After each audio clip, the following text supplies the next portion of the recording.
Sa baylo nga sinadya, trauma ang gintuga sang gamo nga nagluntad sa isa ka baylehan sa Tigbawan, Iloilo sang damlag lang.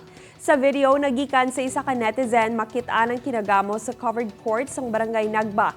Matiun-tion may isa ka lalaki nga nanaya sang pusil, kagulpi na lang nagpalupok. Samtang ginatingwaan sang iban nga kuwaon sa iyang pusil, nagpalupok pagid.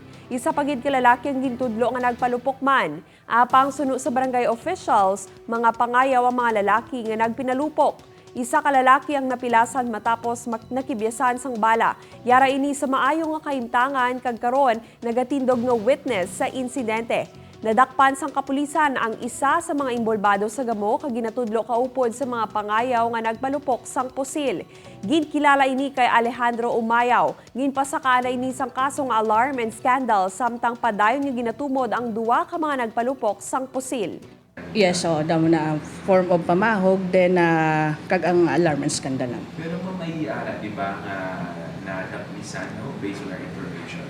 Yes, ang pagkaaga no the following day no bali pagkaaga sa mga alas around 6:30. So may naga-report diri sa aton personally diri sa station.